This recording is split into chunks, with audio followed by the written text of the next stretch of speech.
Welcome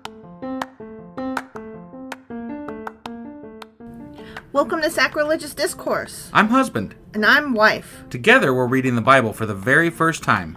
We grew up without religion and wanted to know what all the fuss was about. Well, what have we learned so far? That God is a dick, and apparently some people believe in talking donkeys. We're not trying to pass ourselves off as experts. Nope, we're just reading the Bible for the first time and giving our first take reaction. If you'd like to join us in this venture, you might consider starting at episode 1. Otherwise, jump in wherever you like. All right, let's go read the Bible. Yeah, let's get to it.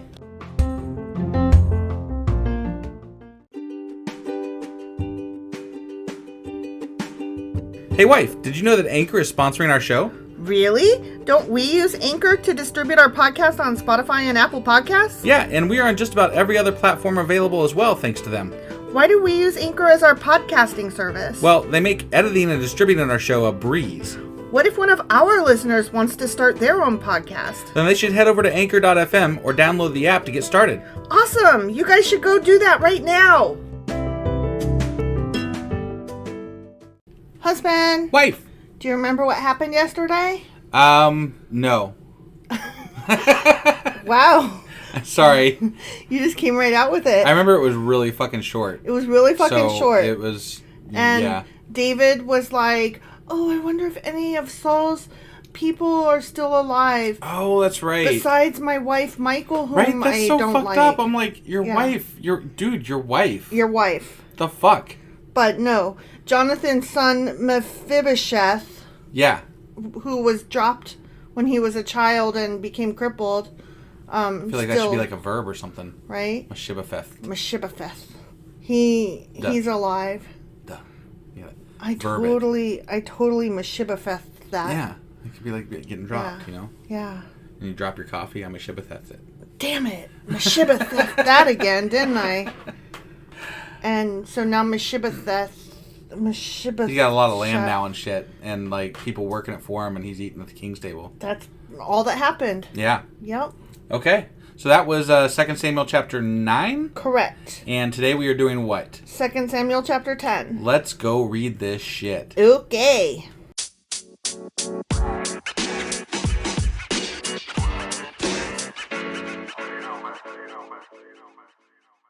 2 Samuel chapter 10, the defeat of the Ammonites and Syrians. They get defeated. Okay. It's going to be defeating for them. Yeah. Sometime after this. When Mephibosheth got his land and ate at the king's table, huh? Yeah, sometime after that, King Nahash of the Ammonites died. Yeah, as people do in this book. As they do. And his son Hanan became king. Not Hodor. Hold the door. David said, I'm going to show loyalty to Hanan, just as his father Nahash was loyal to me. Okay. He's loyal. Yeah. I had a hard time with that. Yeah. So he's going to go do that. Yeah. Okay? Mm-hmm. So David sent ambassadors to express sympathy to Hanan about his father's death. That was nice. It was nice, and it's a good thing that it didn't happen the other way, because you just never know what would have happened to those ambassadors. Right. Since David is not keen on them. I mean, like we said, he's only keen if you bring him ahead. No, he's only not keen if you bring him ahead. Well, yeah, that's what I meant. Yeah. Sorry. But when David's ambassadors arrived in the land of Ammon, the Ammonite commander said to Hanan, their master, do you really think these men are coming here to honor your father? No! David has sent them to spy out the city so they can come and conquer it. I mean, he is conquering a lot of fucking people. Yeah, like... So, I don't completely begrudge them for thinking that. No, he literally... We just got done reading about how his kingdom expanded. But the shitty thing is, and I'm just guessing here, but the shitty thing to me is that he's probably going to be like, how dare you question my intents, and now I shall conquer you. Right. And it will justify him conquering them, even though. And it's like, fuck you, man. That's dumb. You could just be nice and be like, right. No. Yeah, right? I could be wrong. So Hanan seized David's ambassadors and shaved off half of each man's beard, cut off their robes at the buttocks, and sent them back to David in shame. Damn. He shaved half their beard and I mean, cut that's off kind their of robes funny. at their butt. That's kind of funny. And he's like, get! I mean, he didn't kill him. No, I mean, he just made him look silly. But look, now that he did this, made them look silly, David's going to kill them. David is going to kill them. I'm like, I don't know that shaving someone's beard is worth war, man. Right? Like, to me, that's just funny shit. You were just clowning, and now y'all gonna get conquered. Right? When David heard what had happened, he sent messengers to tell the men, stay at Jericho until your beards grow out, and then come back. Yeah, don't be coming home looking like a clown. Stay over there. No clowns allowed. We don't take kindly to clowns. He can't have his people coming back being, they were... the laughing stock. Yeah, right. Yeah, they were made to look like fools. By a foreigner. Yeah, no fools. That can't happen. We do not like foreigners making our people look like fools. We don't want to show the weakness, He's not down with the weakness. For they felt deep shame because of their appearance. Yeah, I can imagine. They looked stupid, all right. Yep.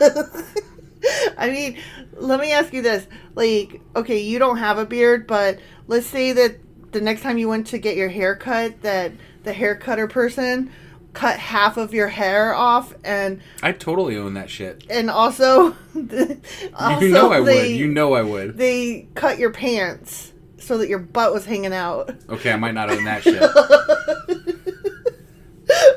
But the hair, I could handle the hair. But could you imagine me saying, you better stay over there in Centerville or Oxford or wherever? No.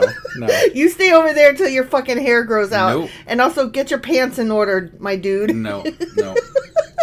I mean, I'd run down to Walmart and get me a new pair of pants, and then, I literally, like, one time I split my pants, and I literally stopped at Dollar General to pick up some sweatpants because it was like the only place on the way. It was the only place on the way. And I bought me some sweatpants, and that's what I wore that day, because what you gonna do? Right.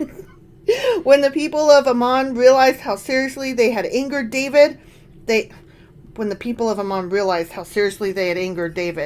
I mean, what did you fucking expect, you guys? Right, he's a lunatic, and you just, pissed him off. So, yeah, I mean, if you were going for that, that's what you were going for, I'm assuming, because you did it. So when the people realized, ooh, we did the thing that we did it. Oh, no. Right.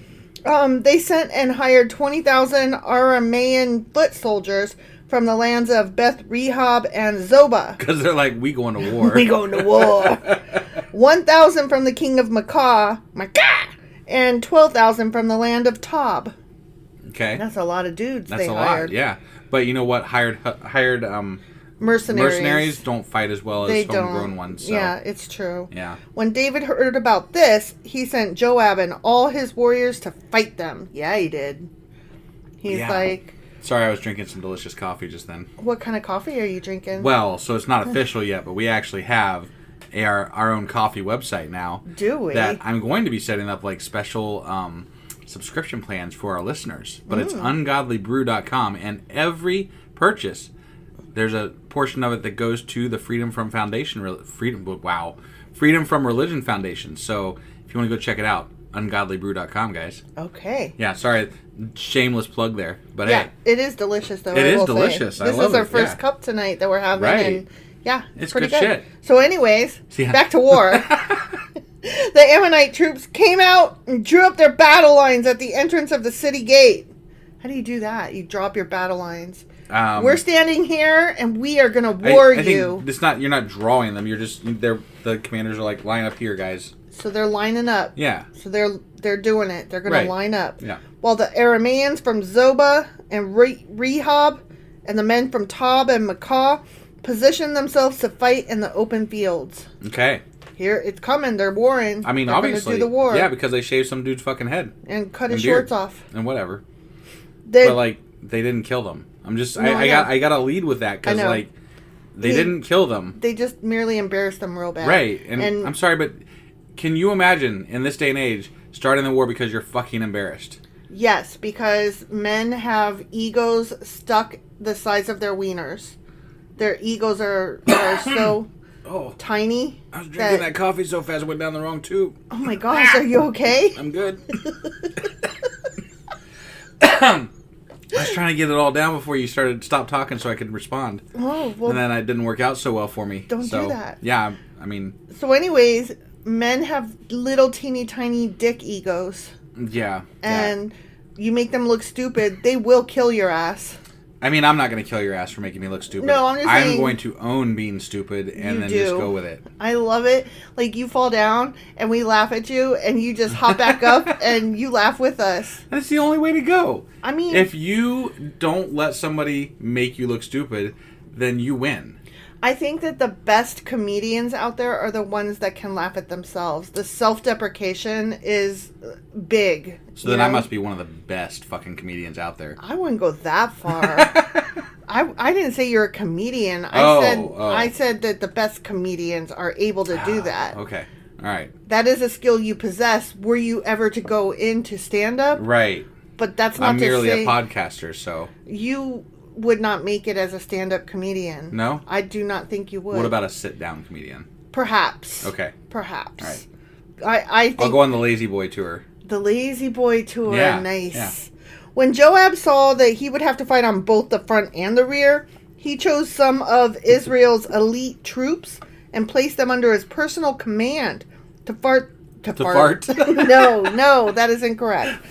To fight the Arameans in the field. Yeah.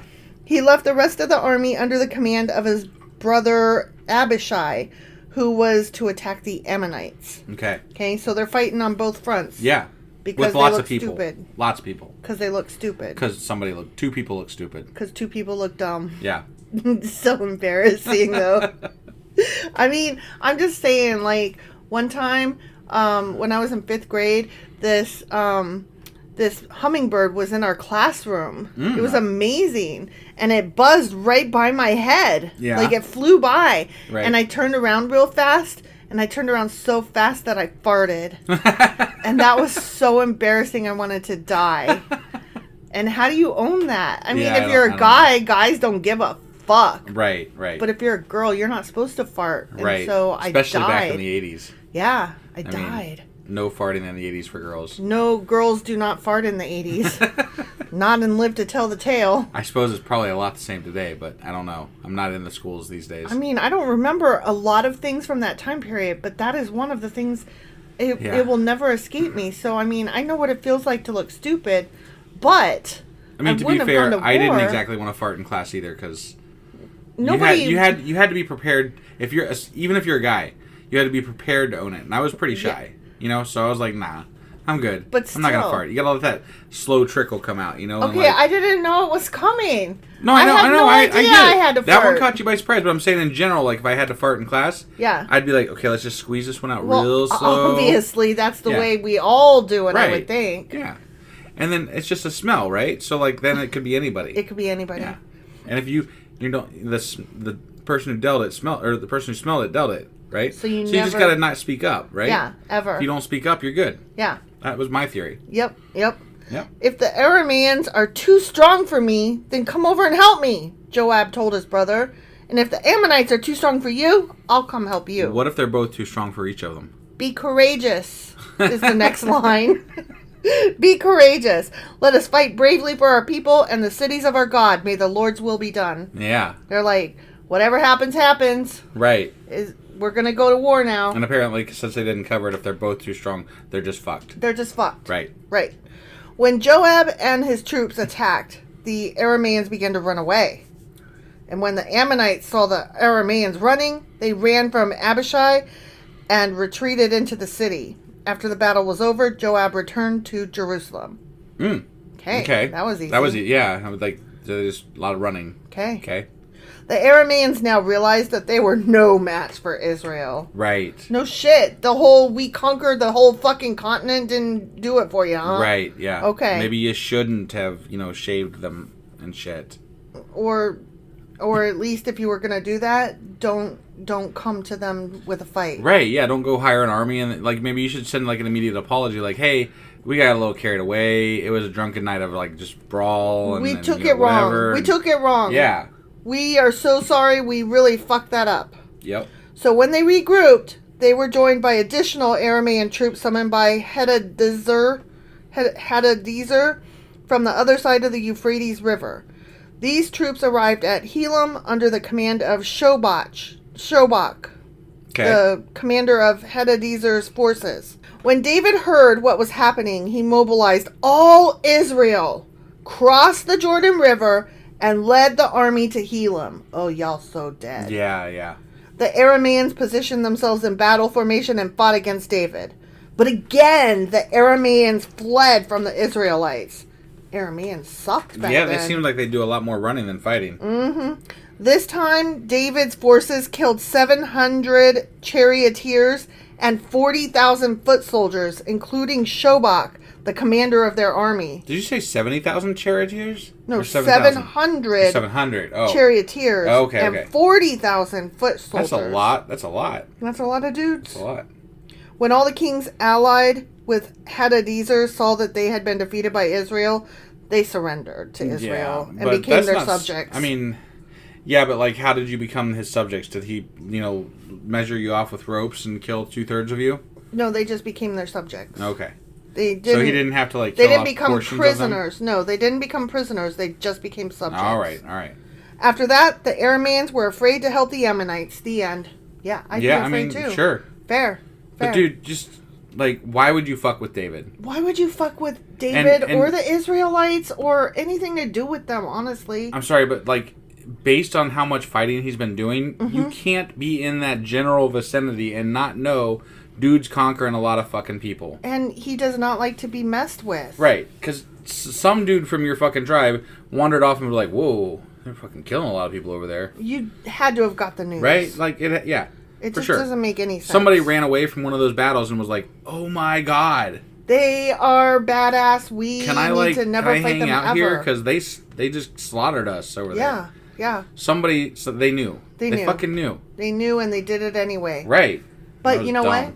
They were probably as sure that God was on their side as the Israelites were sure that God was on their side. Right. Because everybody thinks that God is on their own side. But I just want to point it out because, David is, according to the Bible, on God's side, right? Mm-hmm. David went to go kill people because they embarrassed 2 of his people. Right. 2 people got fucking embarrassed and he goes to war and kills tens of thousands of people. Sure. 2 fucking people with bad haircuts. Meanwhile, we've got Brittany Grimer, a world-class athlete, stuck in Russia, and we can't get her out. Yeah, that's crap. That is crap. I'm just saying, I'm not saying that David is in the right here, but comparatively speaking, it's just interesting to me.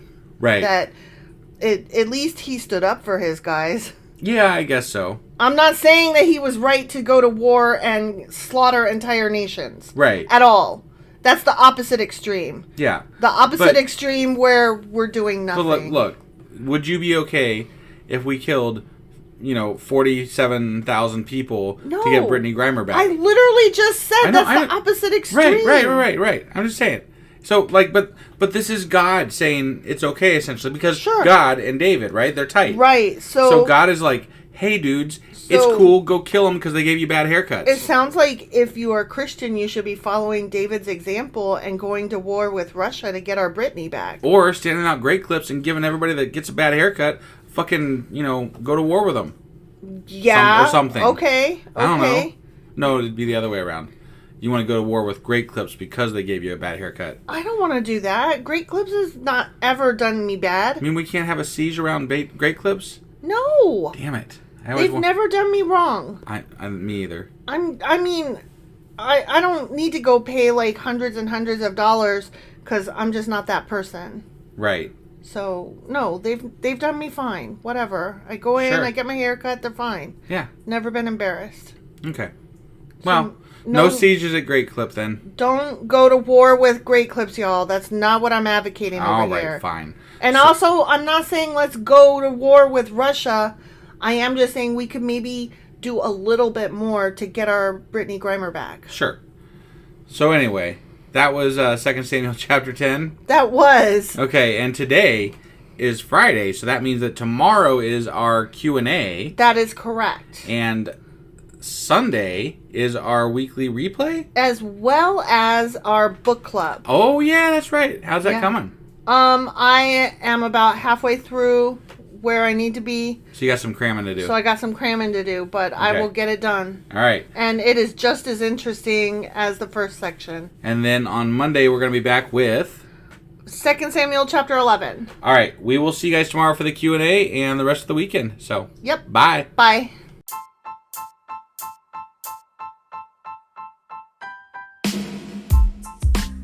Hey, wife. I guess that's the end? But husband, that's just sad. It doesn't have to be. We are on lots of social media platforms like Twitter. Our handle there is sacrilegious_D. For D's nuts. Oh my God. Stop doing that. Anyway, we're also on Facebook, Instagram, and Pinterest. There's a link to all of our social media sites at our website. Ooh, we have a website? Yeah, it's sacrilegiousdiscourse.com, where you can also find a link to our merch shop. We have a merch shop? Yep, we have podcast-themed clothing, mugs, notebooks, and more, as well as an atheist and science-themed products. Wow, our fans should really go check that out right now. Definitely. They can get in touch with us by sending an email to sacrilegiousdiscourse@gmail.com. But before they do that, we could really use some help. Oh yeah? With what? Well, it's not free running the podcast, and we need some financial support in order to get better equipment, which will free up time so we can concentrate on our podcast and our fans. Okay, so what should they do? Head over to patreon.com/sacrilegiousdiscourse and sign up as a contributor on our podcast. Supporters there receive additional bi-weekly episodes that we record just for our Patreon members for as little as $2 a month. Also, we'd really appreciate it if you would like and subscribe on whatever platform you're using. And Apple Podcast reviews help us out tremendously. Like and subscribe. Leave an Apple review. Join us on Twitter. Support us on Patreon. That's a lot of instructions. Don't forget to say thanks. Thanks. Okay, bye.